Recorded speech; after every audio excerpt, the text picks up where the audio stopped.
स्वागत गर्न चाहन्छु। तपाईँ दर्शक महानुभावमा सदस्य फिल्मी टिभीको मार्फतमा कार्यक्रम सञ्चालिका म सपना श्रेष्ठको साथमा त्यसैगरी क्यामेराबाट मलाई साथ दिँदै हुनुहुन्छ रामकुमार श्रेष्ठले भने तपाईँ रूपी दर्शक महानुभावहरूले हामीलाई हेरेर साथ दिइरहनु भएको छ भन्ने आशा गरेको छु।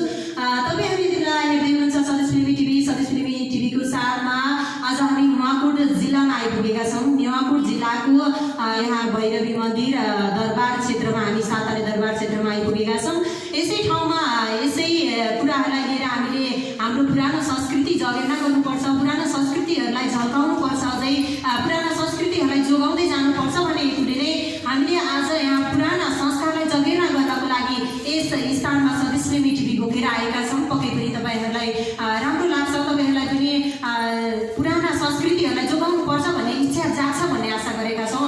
पक्कै पनि तपाईँहरूले पनि साथ दिनुहुनेछ हामीलाई यस सदस्य फिल्मी टिभी हेरेर, अनि त्यसै गरी हामीलाई लाइक, कमेन्ट, सेयर, सब्सक्राइब पनि गर्नुहुनेछ भन्ने आशा गरेका छौँ। पक्कै पनि तपाईँहरूले हामीलाई साथ दिइरहनु भएको छ यतिन्जेल। यस भिडियोलाई पनि हेरेर तपाईँहरूले साथ दिनुहुनेछ भन्ने आशा गरेको छु। आज हामी आइपुगेका छौँ नुवाकोट दरबार साताले मन्दिर परिषदमा आइपुगेका छौँ।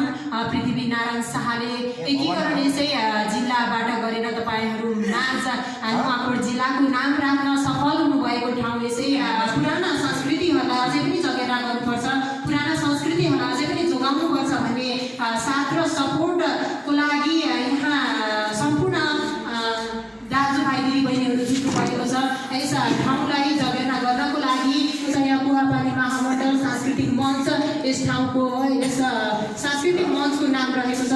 भिदुर 2 नुवाकोटमा स्थापित गरिएको 2075 सालदेखि नै स्थापना गरेर यस संस्कृतिलाई जोगाउनुपर्छ भन्ने हेतुले नै यस स्थानमा यस सांस्कृतिक मञ्च खोलिएको छ र यस सांस्कृतिक मञ्चमा स्थापना गरेदेखिकै लोकदोहोरी त्यसै गरी पुराना संस्कृतिहरू नै जगेर्ना गर्दै आइराखेको र आज हामीलाई जो सदस्य फिल्मी टिभीलाई इन्भाइट गरेर हामी यहाँसम्म आइपुगेर नै यस पुराना संस्कृतिहरूलाई जोगाउनको लागि हामी यहाँसम्म आइपुगेका छौँ। तपाईँहरूले पनि पक्कै पनि मन पुऱ्याइदिनुहुन्छ भन्ने आशा गरेको छु र ढिला नगरिकन यस कार्यक्रमलाई म अगाडि बढाउन चाहन्छु।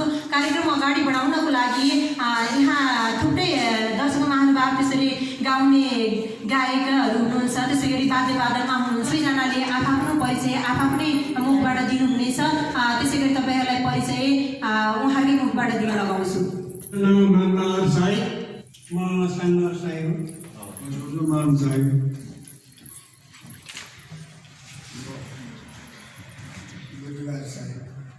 गोपाल विश्वकर्मा। नमस्ते, म किरणराज खरेल।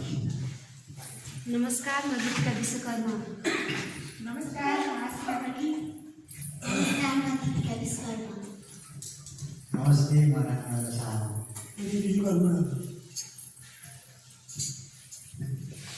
नमस्कार, म राजनाथ थापा मगर। नमस्कार, म सन्तमान खड्की। नमस्कार, म हरिबाल आला। नमस्कार, म चतुर्मान कतै। नमस्कार, म मिठुरिया।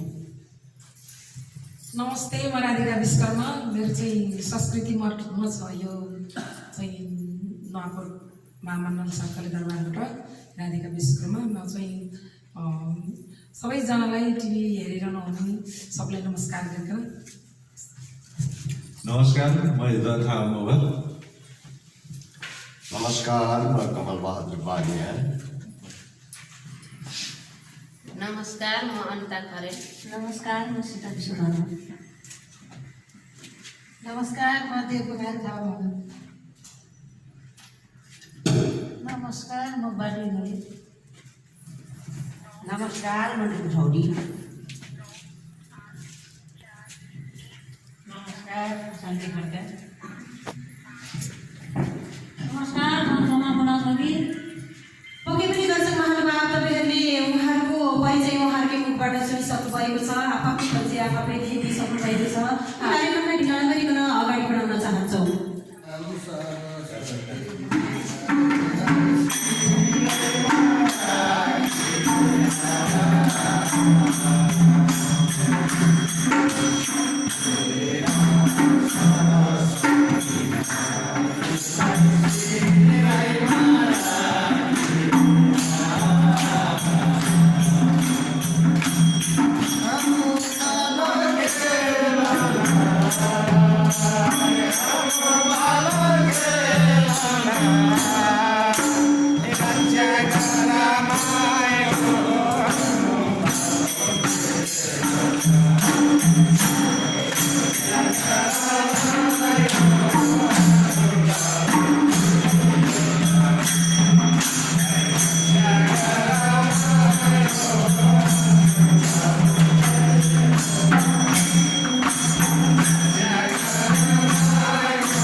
गरिसक्नु भएको छ। आजको यस सोरोटी कस्तो लाग्यो जस्ताको तस्तै कमेन्ट गरिदिनु होला। लाइक कमेन्ट सेयर सब्सक्राइब चाहिँ गर्न नभुल्नु होला भन्दै आजको यस कार्यक्रम सोरोटीबाट हामी पनि बिदा हुने क्रममा छौँ। बिदा हुनुभन्दा अगाडि यस्ता बुढापाका बुवाहरूले आज यस गाउनु भएको सोरोटी तपाईँहरूलाई पनि मन पर्यो होला आशा छ। पक्कै पनि उहाँले कहिलेबाट यस्तो सोरोटी सुरु गर्नुभयो, के गर्नुभयो, कस्तोसँग हामी छोटो छोटो कुराकानी गर्नेछौँ। बुवा तपाईँ कति वर्षको हुनुभयो? 87 वर्ष 87 वर्ष हुनुभयो। 87 वर्षको उमेरमा पनि यस्तो गीत गाउने जोस जाँगर आइरहेछ। 16 वर्षदेखिको अहिले पनि यस्तो गीत गाउने जोस जाँगर चलिरहेछ है। रात दिन 7 दिन 7 दिनसम्म निकाल्नु गाउनुहुन्छ। दोहोरी पनि गाउनुहुन्थ्यो? गाउनुहुन्छ। दोहोरी त पहिले गाउँछ, अहिले त बिर्सियो। सोरोटी चाहिँ अहिले 87 वर्षको उमेरमा पनि गाइरहनु भएको छ। जति पनि आउँछ है। हस्, यस कार्यक्रममा तपाईँ आउनुभयो बुवा, तपाईँलाई धेरै धेरै धन्यवाद। यो उमेरमा पनि आएर हाम्रो संस्कारलाई जोगाउनुपर्छ भन्ने हिसाबले हजुर आइदिनु भयो, त्यसको लागि धन्यवाद। कति वर्षको उमेर हुनुभयो? म 75 वर्ष 75 वर्ष हुनुभयो। 75 वर्षमा पनि यस्तो गीत गाउने जोस जाँगर अझै पनि छ। 16 वर्षदेखि यो सोरेटीमा लागेको अहिले अब यो पुरानो संस्कृति युवकलाई देखाउँ भनेर मैले यो सुरु गरेँ। लोकदोरी पनि गाउनुहुन्थ्यो कि? लोकदोरी नै अलिअलि आउँथ्यो, त्यसमा चाहिँ अलि गएको छैन। यो सोरेटीमा मात्रै हो। सोरोटीमा मात्रै। यो सोरोटी गाउँदै हिँड्दाखेरि केही अब अनौठो परिभाषा कुनै समयमा अनौठो एउटा परिचयहरू पनि फेला पार्नु भएको छ? त्यस्तो कुनै पनि छैन अहिलेसम्म है। बुवा यहाँसम्म आएर यो उमेरमा पनि यस्तो गीतहरू गाउनु भयो, त्यसको लागि धेरै धेरै धन्यवाद। बुवा चाहिँ हजुर कति वर्षको हुनुभयो? म गोपाल विश्वकर्मा, म अहिले 79 वर्ष 79 वर्ष हुनुभयो है। 79 वर्षको उमेरमा पनि अझै गीत गाउँदै म हजुर यो रस थियो है पहिलेदेखिको। म यस्तो दोहोरीमा पनि ठिकै, यस्तो मन ठिकै। म पछि अझै रस लाग्छ एकदम। म 79 वर्षको उमेरको अझै पनि गाउन जोस जाँगर चल्दैछ। हामी यदि भाइ साथीभाइमा हाम्रो जहाँ गए पनि हाम्रो पार्टनर। हस् बुवा यहाँसम्म आएर यस्तो गाइदिनु भयो, त्यसको लागि धेरै धन्यवाद। हजुर कति वर्षको हुनुभयो? म भयो होला 60-70 वर्ष। 70 वर्ष हुनुभयो। 70 वर्षको उमेरमा पनि यस्तो मादल गाइदिनुहुन्छ अझै पनि? म जे पनि गर्छु। लोकदोरीमा मात्रै हो कि सोरोटीमा पनि यस्तो? सोरोटीमा घाँसी गीतमा जे पनि गर्छु। जेमा पनि मादल तयारी छु। यसरी तयारी भएर गीत मादल बजाउनुहुन्छ। हस् धन्यवाद बुवा, यहाँसम्म आएर मादल बजाइदिनु भयो, तपाईँलाई धेरै धेरै धन्यवाद छ। बुवालाई कार्यक्रममा स्वागत छ। नमस्ते, म श्याम भट्टराई। कति वर्षको हुनुभयो बुवा? 75 वर्ष 75 वर्ष हुनुभयो। 75 वर्षको उमेरमा पनि यति धेरै जोस जाँगर चलिरहेछ। बुवा यहाँसम्म आएर मादल बजाइदिनु भयो, हजुरलाई धेरै धेरै धन्यवाद। नमस्ते। अनि पक्कै पनि तपाईँले पनि आज यस सोरोटी गीत सङ्गीतलाई जस जगेर्ना गर्नुपर्छ, अगाडि बढाउनुपर्छ, हजुरहरू आइदिनुहोस् भनेर हामीलाई यहाँसम्म जस निमन्त्रणा गरेर हामी यहाँसम्म आयौँ। अनि के कस्तो लाग्यो है तपाईँलाई यस कार्यक्रम? यो कार्यक्रम देखेर ज्यादै खुसी छु होइन। पहिलोचोटि चाहिँ यस कार्यक्रमलाई चाहिँ मिडिया मार्फत चाहिँ बाहिर पनि अरूको मार्फत पनि सबैलाई चाहिँ सुनाउनु पाइयो, देखाउनु पाइयो। त्यस अर्थले पनि म ज्यादै खुसी छु आजको दिनमा। र अब यो संस्थालाई चाहिँ कसरी चाहिँ जोगाउनुपर्छ, कसरी के गर्नुपर्छ भनेर चाहिँ म चाहिँ सुरुदेखि नै लाइक गरेर हिँडिराखेको छु। यस्ता बुढापाका बुवाहरूलाई सँगै साथमा लिएर यस्ता भाइ बहिनीहरूलाई सबैलाई चाहिँ समेट्दै अगाडि बढिरहेको छु। अनि कसरी चाहिँ तपाईँलाई यस संस्था चाहिँ स्थापना गरौँ भन्ने जोस जाँगर चल्यो? यस्तै भाइ साथीहरू चाहिँ गफ गर्दै जाँदाखेरि यहाँ हरेक किसिमका हरेक खाले चाहिँ सङ्घ संस्थाहरू छ होइन।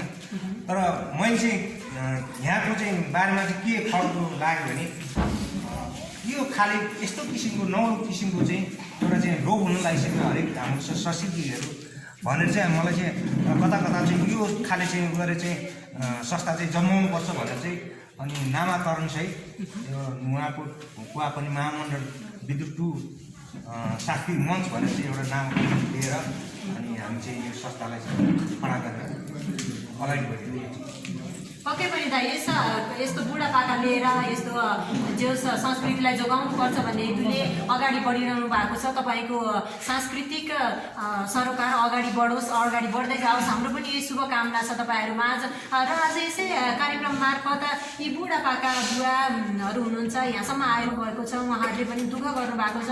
उहाँहरूको दुःखलाई केही जो पुरस्कार स्वरूप उहाँहरूले गर्नुभएको यस मेहनतलाई केही सहयोग छ भन्ने कुरा सुनेको थिएँ। यो कुरा के हो बताइदिनुहोस् न, कोबाट के हुँदैछ, कसले चाहिँ सहयोग गर्न चाह्यो उहाँलाई होइन, उहाँहरू मार्फत चाहिँ उहाँले के पाउनुहुनेछ त्यसमा पुरस्कार पनि, त्यो पनि बताइदिनुहोस् न। पक्कै पनि यसरी चाहिँ लाइभ गरेर चाहिँ यहाँसम्म चाहिँ साथ दिएर आउनुभएको छ। सबैलाई त म भन्न सक्दिनँ होइन, यहाँ चाहिँ सबैभन्दा वयोवृद्ध उहाँलाई चाहिँ हाम्रो यो संस्थाकै तर्फबाट ठुलो रकम पनि होइन, हामीले चाहिँ थोरै चाहिँ रकम चाहिँ गरेका छौँ, जसमा चाहिँ रकम रहेको छ 1505 रुपियाँ। मैले चाहिँ उहाँलाई चाहिँ उहाँको नाम बताइदिनुहोस् न। सुलेमान साहेबज्यूलाई चाहिँ म चाहिँ सबैभन्दा यहाँ मध्येमा वृद्ध भनेको नै उहाँ हुनुहुन्छ। उहाँ जहाँसम्म 87 वर्षको भइसक्नुभयो। 87 वर्षको उमेरमा पनि आएर उहाँले यति मिठो सोरोटी गीत गाइसक्नु भएको छ। यो चाहिँ तपाईँको तर्फबाट अथवा यसै संस्थाको तर्फबाट, व्यक्ति तर्फबाट, संस्थाको तर्फबाट कसको होइन, यो हामीले चाहिँ समग्र संस्थाको तर्फबाट संस्थाको सबैजना उहाँलाई चाहिँ सम्मान गर्नु एउटा प्रोत्साहन जस्तो चाहिँ एकदमै वृद्ध अवस्था भइसक्नुभयो उहाँमा। आगामी दिनमा उहाँमा पनि अझै पनि जोस जाँगर चलोस्, अरू व्यक्ति आउने युवाहरूलाई पनि जोस जाँगर चलोस् भन्ने हिसाबले नै उहाँलाई सम्मान स्वरूप पुरस्कार वितरण गर्नुभएको छ। यो संस्था पनि अगाडि बढ्दै जाओस्, हाम्रो पनि यही शुभकामना छ। दर्शक महानुभाव, तपाईँहरूमा हामीले देखाइसकेका छौँ। उहाँहरू हुनुहुन्छ 87 वर्षको, कोही 80 वर्षको हुनुहुन्छ, कोही 75 वर्षको बुढापाका, सबैजना एकदमै वृद्ध अवस्था भइसक्नु भएको बुढाहरू हुनुहुन्छ। उहाँको कला र गलालाई हामीले पक्कै पनि सम्मान गर्नुपर्छ। यो उमेरमा आएर पनि उहाँलाई यस्तो संस्कृतिलाई जोगाउनुपर्छ, संस्कृतिलाई जगेर्ना गर्नुपर्छ भन्ने हिसाबले यो वृद्ध उमेरमा घरको आँगन उडेर पिँढीबाट डिलमा जान नसक्ने अवस्थामा यहाँसम्म आएर उहाँहरूले यस गीत गाउनु भएको छ। उहाँलाई सम्मान गर्छौँ हामीले, एकचोटि जोरदार तालिका छ। पक्कै पनि दर्शक महानुभाव, उहाँलाई हामीले रकम वितरण गर्न लागिरहेका छौँ। महानुभाव, तपाईँले देखिरहनु भएको छ, तपाईँहरू पनि पक्कै पनि उहाँ यस्तो वृद्ध अवस्था जुन उहाँको उमेर 87 वर्ष भइसकेको छ, 87 वर्षको वृद्ध अवस्थामा पनि उहाँले आएर गीतहरू गाएर मनोरञ्जन दिनुभयो। उहाँलाई सहयोग स्वरूप 1505 रुपियाँ कुवापानी महामण्डल सांस्कृतिक मञ्चबाट उहाँलाई सम्मान स्वरूप वितरण गर्दैछ। तपाईँहरूलाई पनि केही मनमा दया जाग्यो, तपाईँहरूले पनि केही मनमा उहाँलाई केही गरौँ भन्ने हिसाब लाग्छ भने पक्कै पनि तपाईँले स्वदेश फिल्मी टिभीलाई सम्पर्क गरेर, त्यसै गरी हाम्रो दाई हुनुहुन्छ किरण दाई, उहाँलाई पनि सम्पर्क गरेर सहयोग गर्न सक्नुहुनेछ। किरण दाईलाई उहाँलाई हस्तान्तरण गर्नको लागि अनुरोध गर्न चाहन्छु।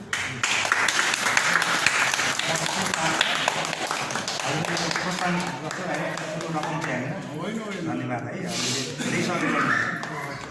महानुभाव, तपाईँहरूले देखिसक्नु भएको छ यसै कार्यक्रममा हामीले तपाईँहरूमाझ प्रस्तुत गरिसकेका छौँ। तपाईँलाई के कस्तो लाग्यो लाइक, कमेन्ट, सेयर, सब्सक्राइब गर्न नभुल्नुहोला भन्दै आजको कार्यक्रमबाट बिदा हुने क्रम भइसकेको छ। र तपाईँलाई पनि यस्तो वृद्ध अवस्था छ, उहाँलाई केही सहयोग स्वरूप केही गर्न चाहनुहुन्छ भने तपाईँले 98 140 28 91 10 मा सम्पर्क गरेर पुनः एकचोटि भन्न चाहन्छु 98 140 28 91 10 मा तपाईँले स्वदेश फिल्मी टिभीलाई सम्झेर पक्कै पनि उहाँलाई केही सहयोग गर्न चाहनुहुन्छ भने सम्पर्क गर्न सक्नुहुनेछ।